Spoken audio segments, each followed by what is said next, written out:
અમરેલીમાં ફરી સિંહણનો હુમલો. ચાંદગઢ ગામે ટ્રેકર્સ પર સિંહણે હુમલો કર્યો. શેત્રુંજી નદી કાંઠે વન વિભાગના ટ્રેકર્સ પર હુમલાની ઘટના. વન્ય પ્રાણી સંરક્ષણની રૂટીન કામગીરી દરમિયાન ઘટના બની હોવાનો દાવો છે. વન વિભાગના એક બીટગાર્ડ, 3 ટ્રેકર્સ સહિત વન વિભાગની ટીમની હાજરીમાં ઘટના બની. ટ્રેકર્સ ગોહાભાઈ નામના વ્યક્તિ પર હુમલો કરતા સારવાર માટે ખાનગી હોસ્પિટલ ખસેડાયા. એસીએફ રાજન જાદવ સહિત વન વિભાગની ટીમ ઘટના સ્થળે તપાસ કરી રહી છે. સિંહણ દ્વારા હુમલા અંગે તપાસ હાથ ધરાશે. વન્ય પ્રાણીના વધતા જતા હુમલાથી ફરીવાર વન વિભાગ ચિંતિત બન્યું છે. જેમાં અમારા એક ટ્રેકર એવા જે વન્યજીવોની સંભાળ લેતા હોય એવા ગોસાભાઈ ચોરિયા ને આજે વન્ય પ્રાણી દ્વારા ઈજા કરવામાં આવી છે. તેમની ટીમ 3 ટ્રેકરોની ટીમ આજે વન્ય પ્રાણી સંરક્ષણની રૂટીન કામગીરીમાં હતા. જામનગરના હળમતિયા ગામે સિંહના આટાફેરા, લોકોમાં ફફડાટ.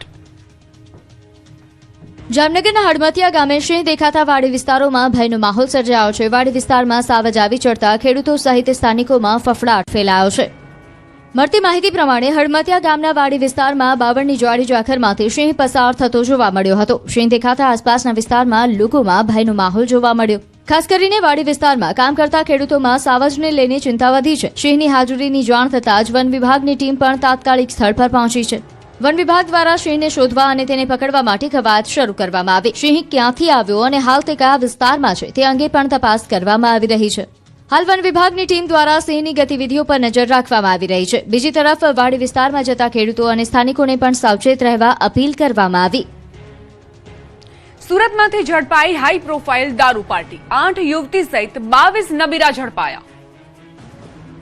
સુરતમાંથી ફરી એકવાર હાઈ પ્રોફાઇલ દારૂ પાર્ટી ઝડપાઈ. પોલીસે દારૂ પાર્ટી કરનારા 21 થી 27 વર્ષના કુલ 22 નબીરાઓને ઝડપી લીધા, જેમાં 8 યુવતીઓ પણ સામેલ છે. ડુમસમાં બાપુજીની વાડી સ્થિત જશ્ન વિલામાં યુવક યુવતીઓ જશ્ન મનાવી રહ્યા હતા, ત્યારે જ પોલીસે રંગમાં ભંગ પાડ્યો અને તમામને મોઢા છુપાવવાનો વારો આવ્યો. પાર્ટીમાં યુવક યુવતીઓ મોંઘીદાટ લક્ઝરી ગાડીઓ લઈને પહોંચ્યા હતા અને વિદેશી દારૂની બોટલો સાથે પાર્ટીનો માહોલ જામ્યો હતો, ત્યારે જ પોલીસે રંગમાં ભંગ પાડ્યો. પોલીસની આ કાર્યવાહીમાં દારૂ, બિયર, લક્ઝરીઝ કાર અને 6 લાખ રૂપિયાની કિંમતના 24 મોબાઈલ સહિત કુલ 1 કરોડથી વધુનો મુદ્દામાલ જપ્ત કર્યો છે. પ્રાથમિક તપાસમાં સામે આવ્યું કે આ સામાન્ય પાર્ટી જેવી દારૂ પાર્ટી ન હતી. પાર્ટીમાં વિદેશી કલ્ચર સાથે દારૂ પીવા અને પીવડાવવાનો નવો જ ટ્રેન્ડ સામે આવ્યો છે. પાર્ટીમાં વિદેશી ક્લબની જેમ લૂડો, સાપસીડી અને પત્તા જેવી ગેમ રમી કોણે કેટલો દારૂ પીવાનો તે નક્કી થતું હતું. દરેક ગેમમાં ટાસ્ક અને રૂલ્સ અલગ અલગ હતા. ગેમ દ્વારા મહેફિલમાં હાજર યુવક યુવતીઓને અલગ અલગ નિયમો હેઠળ દારૂના ઘૂંટડા પીવડાવવાનું આયોજન કરાયું હતું. પકડાયેલા મુદ્દામાલમાંથી એક બ્લેકઆઉટ નામનું ડ્રિંકિંગ બોર્ડ મળ્યું છે, જેમાં વિવિધ ટાસ્ક લખેલા જોવા મળ્યા. પાસા ફેંકીને આગળ વધતા, take a shot, spin for 5 seconds, finish your drink, એકલા છોકરા દારૂ પીશે અને એકલી છોકરીઓ દારૂ પીશે જેવા ટાસ્ક જોવા મળ્યા. પોલીસની તપાસ દરમિયાન કેટલીક બોટલો સળગાવેલી હાલતમાં પણ મળી આવતા સમગ્ર મામલો વધુ ચર્ચામાં આવ્યો છે. પાર્ટી પૂરી થયા બાદ પુરાવા નષ્ટ કરવાનો પ્રયાસ થયો હતો કે કેમ તે દિશામાં પણ તપાસ ચાલુ છે. રાજ્યમાં ફરી ઉડ્યા દારૂબંધીના લીરે લીરા. 2 જગ્યાએથી ઝડપાયો લાખોનો દારૂ. ગુજરાતમાં દારૂબંધી વચ્ચે દારૂની હેરાફેરીના 2 અલગ અલગ કિસ્સા સામે આવ્યા છે. અમદાવાદના સાબરમતી વિસ્તારમાં પોલીસે દારૂનું ગોડાઉન ઝડપી પાડ્યું છે, જ્યારે રાજકોટના ગોંડલમાં દારૂ ભરેલી ટ્રક સાથે 2 શખ્સોને ઝડપી લેવામાં આવ્યા છે. સૌથી પહેલા વાત અમદાવાદની. સાબરમતી વિસ્તારમાં પોલીસે એક ગોડાઉન પર દરોડો પાડ્યો હતો. પોલીસની કાર્યવાહીમાં ગોડાઉનમાંથી વિદેશી દારૂની 377 પેટી જપ્ત કરવામાં આવી છે. મહત્વની વાત એ છે કે આ ગોડાઉન માત્ર 2 દિવસ પહેલા જ ભાડે રાખવામાં આવ્યું હતું અને માત્ર 2 દિવસના સમયગાળામાં જ તેમાં મોટી માત્રામાં દારૂનો જથ્થો સંગ્રહ કરવામાં આવ્યો હતો. પોલીસે દારૂનો જથ્થો કબજે કરી સમગ્ર મામલે વધુ તપાસ હાથ ધરી છે.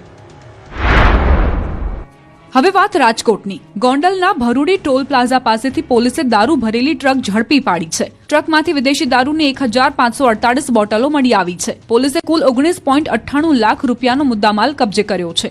દારૂની હેરાફેરી માટે ટ્રકમાં ખાસ ચોરખાનું બનાવવામાં આવ્યું હતું. પોલીસે 1 વર્ષથી ફરાર આરોપી અને તેના સાગરીતને ઝડપી પાડ્યા છે. આ કેસમાં મધ્યપ્રદેશથી દારૂ મોકલનાર અને કેશોદના પ્રાસલીથી દારૂ મંગાવનાર શખ્સને વોન્ટેડ જાહેર કરાયા છે. અમદાવાદમાં ટીઆરબી જવાનની દાદાગીરી. પીએસઆઈને આપી ધમકી. અમદાવાદમાં ટીઆરબી જવાનની દાદાગીરીનો મામલો સામે આવ્યો છે. ફરજમાં વારંવાર ગેરહાજર રહેતા ટીઆરબી જવાન વિરુદ્ધ રિપોર્ટ કરનાર પીએસઆઈને જ ગંભીર ધમકી આપવામાં આવ્યા હોવાનો આક્ષેપ છે. વાસણા પોલીસ સ્ટેશનમાં નોંધાયેલી ફરિયાદ મુજબ ટીઆરબી જવાન જાવેદ ખાન હુસેન ખાન વારંવાર ફરજમાં ગેરહાજર રહેતા હતા, જેને લઈને પીએસઆઈ ભરત પંડ્યાએ રિપોર્ટ કર્યો હતો. આ રિપોર્ટથી ઉશ્કેરાયેલા ટીઆરબી જવાને પીએસઆઈ સાથે ગાળાગાળી કરી ગંભીર ધમકી આપ્યા હોવાનો ફરિયાદમાં ઉલ્લેખ છે. ફરિયાદ પ્રમાણે ટીઆરબી જવાને પીએસઆઈને ધમકી આપી કે મારા વિરુદ્ધ કાર્યવાહી કરીશ તો આંતરડા બહાર કાઢી નાખીશ. એટલું જ નહીં, નોકરીને લઈને પણ ધમકી આપી હતી અને પોતાનો વિસ્તાર હોવાનું કહીને પીએસઆઈને ખુરશી પર બેસવા નહીં દેવાની ધમકી આપ્યા હોવાનો આક્ષેપ છે. સમગ્ર મામલે પીએસઆઈ ભરત પંડ્યાએ ટીઆરબી જવાન વિરુદ્ધ વાસણા પોલીસ સ્ટેશનમાં ફરિયાદ નોંધાવી છે. ફરિયાદના આધારે પોલીસે તપાસ હાથ ધરી છે. મોરબીના ટંકારા બાદ હવે હળવદમાં ટાંકી કાંડ, દુર્ઘટના ટળી. મોરબીમાં જર્જરિત ટાંકી તોડી પાડતી વખતે 2 વખત દુર્ઘટના સર્જાઈ. તાજેતરમાં ટંકારામાં ટાંકી તોડી પાડતી વખતે દુર્ઘટના સર્જાઈ હતી અને હવે હળવદમાં પણ કંઈક આવી જ ઘટના સામે આવી.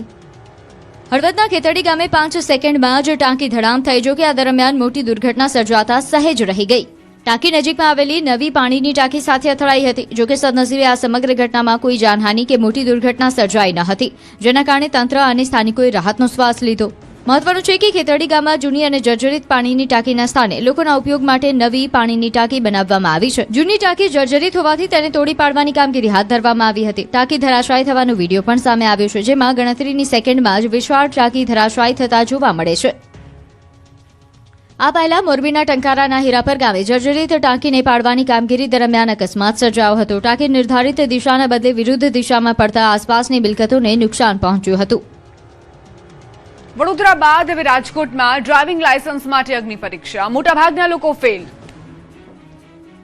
રાજકોટ આરટીઓમાં ડ્રાઇવિંગ લાયસન્સ મેળવવા માટે શરૂ કરાયેલી એઆઈ આધારિત ડ્રાઇવિંગ ટેસ્ટ હવે અરજદારો માટે મુશ્કેલીનું કારણ બની છે. 16 જુલાઈથી ઓટોમેટેડ ડ્રાઇવિંગ ટેસ્ટ ટ્રેક શરૂ થયા બાદ મોટી સંખ્યામાં અરજદારો ટેસ્ટમાં ફેલ થઈ રહ્યા છે. ખાસ કરીને 4 વ્હીલરના અરજદારો માટે આ ટેસ્ટ મોટો પડકાર બની રહ્યો છે.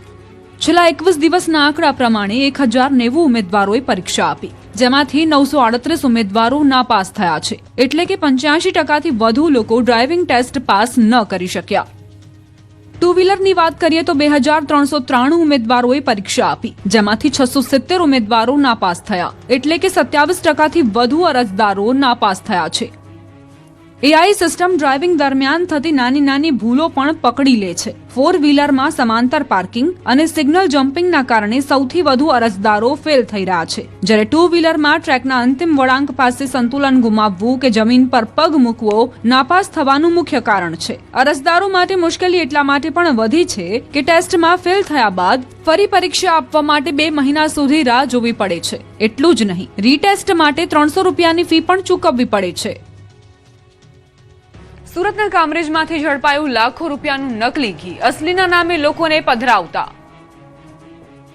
સુરતના કામરેજમાં અસલી ઘીના નામે નકલીનો ખેલ ઝડપાયો. કામરેજના ધોરણ પારડી ખાતે આવેલા હિન્દવા ઇન્ડસ્ટ્રીયલ એસ્ટેટના ગોડાઉનમાં સુરત જિલ્લા એલસીબી અને ફૂડ વિભાગે સંયુક્ત દરોડો પાડ્યો હતો. દરોડા દરમિયાન ગોડાઉનમાંથી મોટી માત્રામાં શંકાસ્પદ ઘીનો જથ્થો મળી આવ્યો છે. તપાસ ટીમે અહીંથી લીટરના જારમાં પેકિંગ કરેલું કુલ 5157 લીટર શંકાસ્પદ ઘી જપ્ત કર્યું છે. જપ્ત કરાયેલા ઘીના જથ્થાની કિંમત 26 લાખ રૂપિયાથી વધુ આંકવામાં આવી છે. મહત્વનું છે કે માત્ર શંકાસ્પદ ઘી જ નહીં, પરંતુ ગોડાઉનમાંથી 285 કિલો સોયાબીન ઓઇલનો જથ્થો પણ મળી આવ્યો હતો. જેથી આ જથ્થાનો ઉપયોગ ઘીમાં કરવામાં આવતો હતો કે કેમ તે દિશામાં પણ તપાસ હાથ ધરવામાં આવી રહી છે. હાલ તો એલસીબી અને ફૂડ વિભાગે સમગ્ર જથ્થો જપ્ત કરી લીધો છે. ઘી ખરેખર ભેળસેળ યુક્ત છે કે કેમ અને આ જથ્થો ક્યાં સપ્લાય કરવાનો હતો તે અંગે વધુ તપાસ શરૂ કરાઈ છે. સુરતમાં અસલી ઘીના નામે નકલી કે ભેળસેળ યુક્ત ઘી વેચાતું હોવાની આશંકા વચ્ચે હવે ભેળસેડિયાઓમાં ફફડાટ ફેલાયો છે.